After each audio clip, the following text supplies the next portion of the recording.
Hello, friends, and welcome to this week's episode of Learning for Good. I am so excited to have a guest on this week's episode. I cannot wait for you to meet my friend Kay. We've been talking about all things DEI this month, how nonprofit leaders can create lasting DEI change, 3 learning design principles for your virtual diversity training. And today I have guest Kay Meredith, who is here to share her process and lessons learned with starting a DEI training initiative. I know so many nonprofits want to have great DEI training to support their organization's DEI efforts and whatever goals have been set within the organization, but it's hard to know where to start. And I also know from being internal at a national nonprofit in the past that we have this continuous curiosity about what other organizations are doing and what we can learn from others. So if that's you, today's episode is for you. Let's dive in. It's Learning for Good. All right, welcome, Kay. Thanks for joining me today. Thanks for having me. Good to see you again, Heather. Yeah, I'm excited to have you on this episode. You're my first guest, which is super exciting. And I'm excited to talk to you today about DEI training initiatives and what you have experienced within your career. I know you've spent time in and out of nonprofits over the years. And so I'd love for you to share just a little bit as we jump in, just about your career journey and what maybe your proudest career moment has been, something that you think would be interesting or fun to share with our audience. Sure. My career spans more than 20 years, and I like to think of my career in 2 parts. The first 10 plus years really spent in marketing communications. And so I have a master's degree in integrated marketing communications. And so I spent the first part of my career really supporting organizations with media relations, mainly nonprofit organizations. Started here in Chicago, supporting the media relations efforts for a social justice organization really focused on eradicating poverty and racism. So little did I know that work would really become sort of bedrock to some of the work that I'm doing right now. So it's interesting how careers work, but really focused on media relations there, and then working with other nonprofits later in their internal communications and employee communications, supporting organizations through major change initiatives and the employee communications that are needed to support those types of change initiatives. It was at that point that I was at the University of Illinois supporting an enterprise resource planning implementation that I dabbled in adult learning and creating some non-training training. So I wasn't officially in the training department, but I started to develop small workshops for faculty members and staff and students to really help them understand the changes that they would need to make in how they operated or functioned within the university. And that's when I got bit by the bug, I would say, and really fell in love with not only how I could support people in changing behavior through communications, but really looking at what types of learning and development opportunities could be provided to support behavior change, and really supporting. What I really fell in love with was supporting employees with helping them to really feel more confident and competent in the work that they do every day. So that was that first 10 years really focused on internal communications and media relations. And then the last 15 or so years, I've really been focused on adult learning and supporting for-profits and non-for-profit organizations in aligning L&D activities to organizational strategy. And now at my current nonprofit organization, my work has been focused on supporting the early childhood education field by providing professional development opportunities for them, and specifically focusing on how do early childhood education professionals practice the work that they do through a DEIB lens. And so providing opportunities for professional development for those who work in early learning centers and across the country, thinking about that 0 to 5-year-old and the children and families and those who actually are part of their education. How do they practice using that DEIB lens and DEIB principles in the work that they do every day?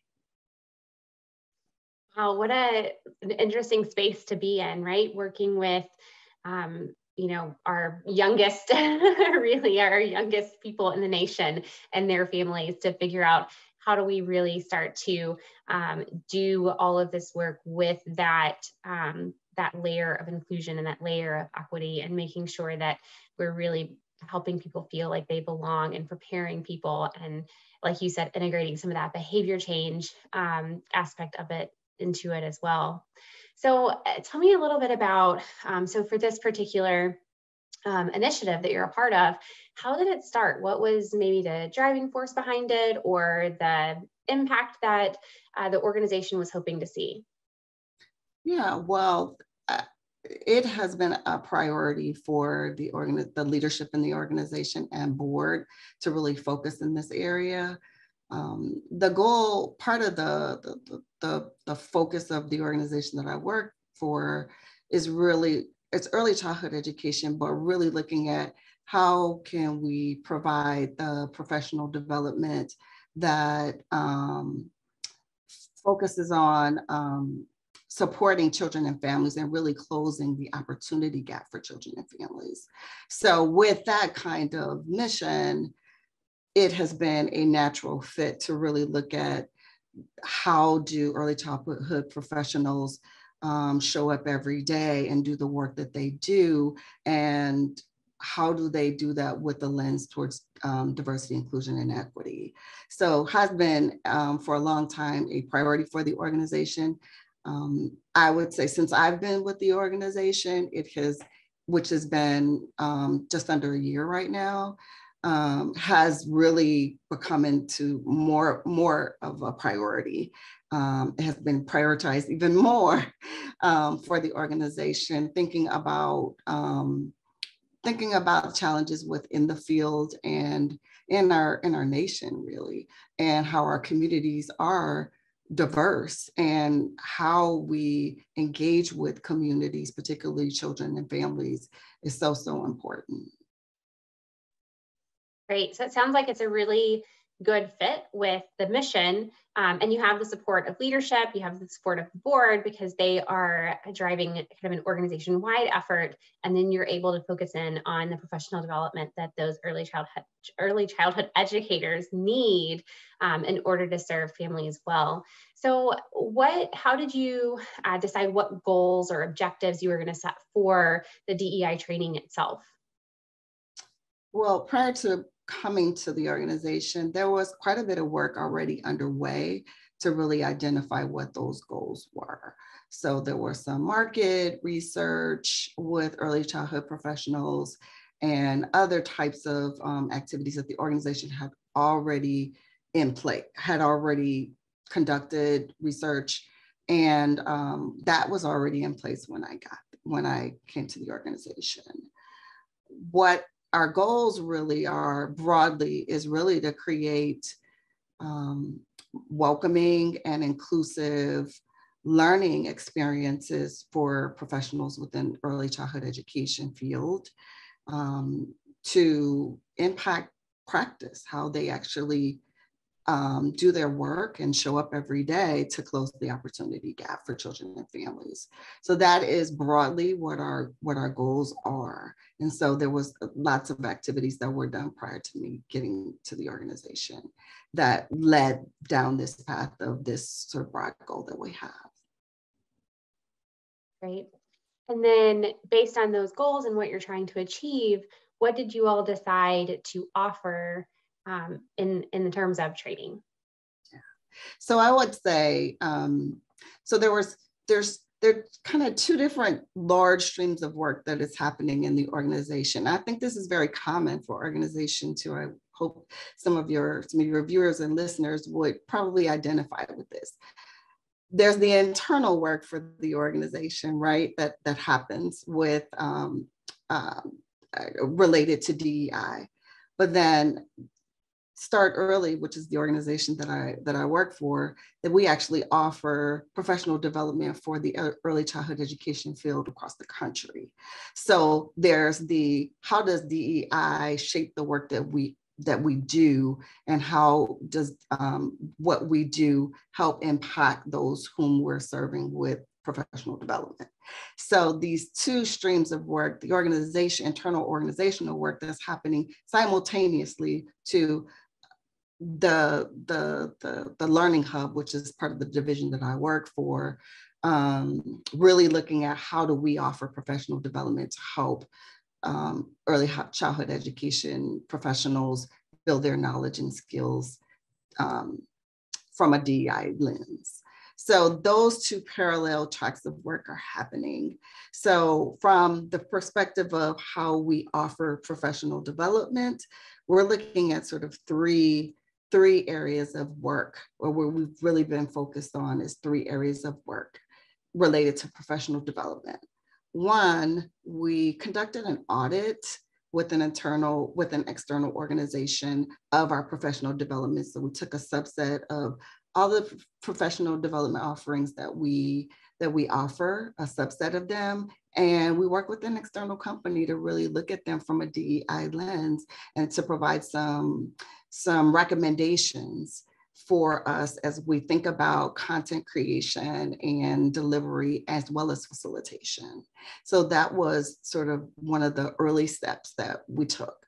And from that, we have now started to revise our current professional development offerings using a DEI lens, based on those recommendations from the external company who conducted the audit. So that's to revise what we currently have. Also using those recommendations, how do we create new professional development using those recommendations? And then this one other sort of bucket of work has really been so much fun and very interesting, is around how do we facilitate? So we have internal facilitators of professional development. How do we really skill them up to facilitate in ways that are welcoming, that are inclusive? So that's a whole nother area of our work, and where we're really focused right now is thinking about how do we really facilitate these experiences for professionals. So those are like 3 areas of work that we're focused on that really support our goal, revising our current professional development, thinking about the creation of new professional development that uses some of those recommendations around DEI, and then really looking at how do we deliver those experiences from a facilitation perspective. Yeah, I love those streams of work, because you're looking at both what is being created and how that looks, right? Like the design, if you think about instructional design, you're thinking about the design of the course itself, but you're also thinking about the delivery, and you're thinking about the facilitator, which can often be overlooked, right? Sometimes organizations focus more heavily on the design, some focus more heavily on the facilitation, but to have both of those things in a really good place, that just makes the professional development that much stronger. Absolutely, absolutely.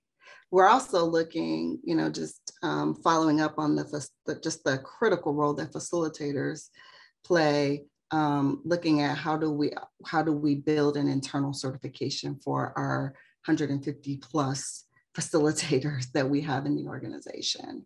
So we're looking at this from a long-term perspective, not a one and done, let's train them, but also thinking about how do we continue to offer development opportunities for them, certify them, and then recertify them going forward.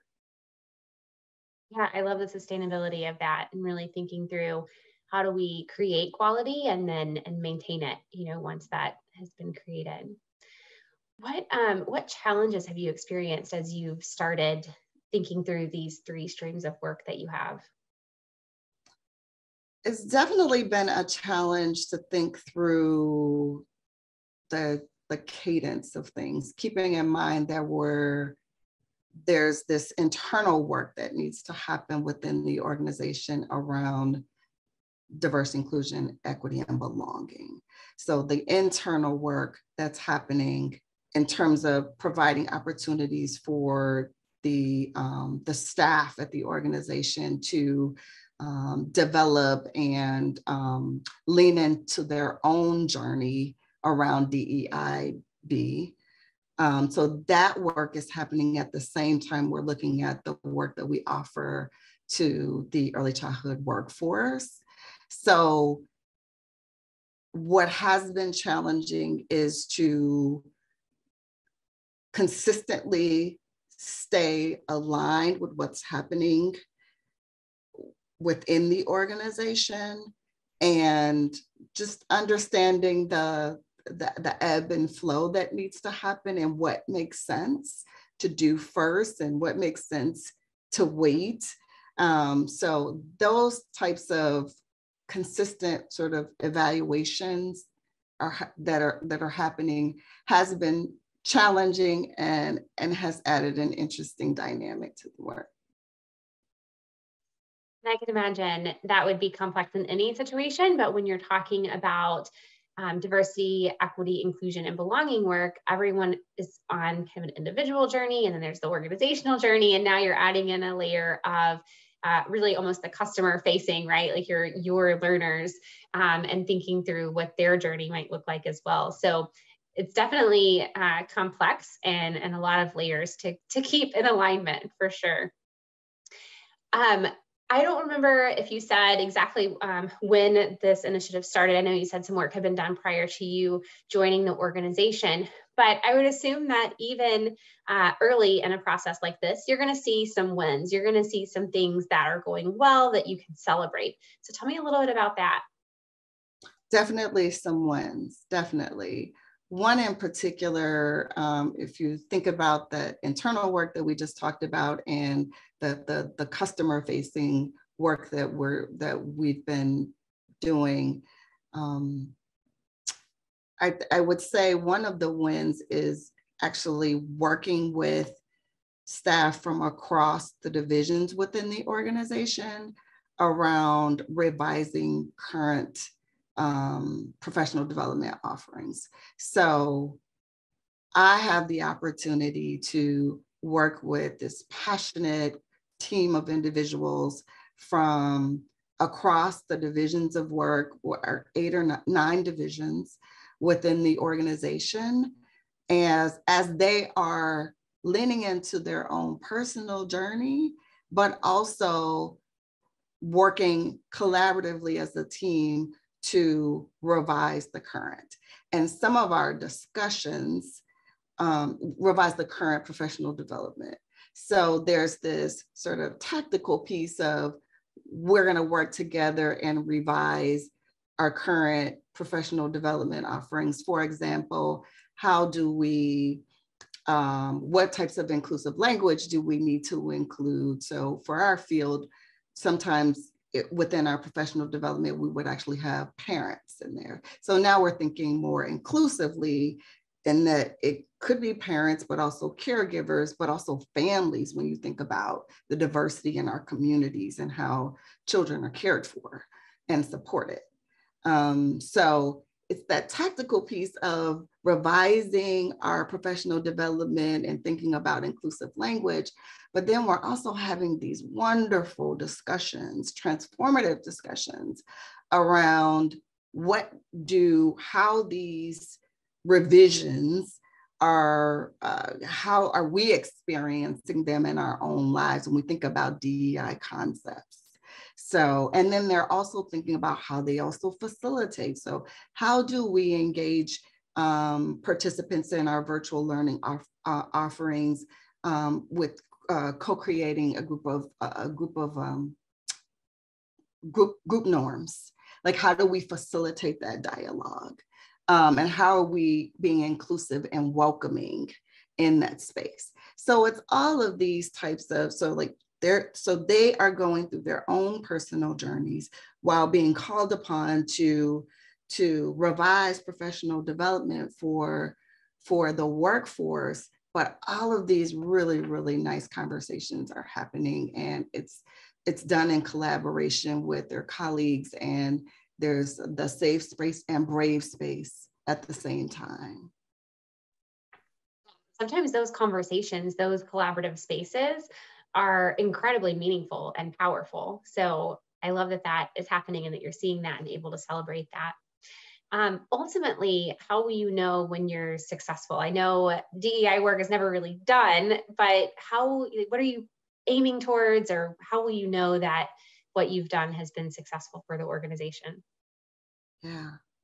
So if we're thinking about our overarching goal of creating welcome and inclusive learning experiences that result in practice change, I think there are a number of ways that we'll be looking to know if we've been successful. One is the internal work that I just talked about, like how are we collaborating in the creation and internally in the creation and delivery of professional development. So how are we delivering differently? So thinking about that facilitator certification that I mentioned, how do our facilitators show up differently in learning spaces to create that welcoming, inclusive learning experience? So I think that is a measure of success. I also think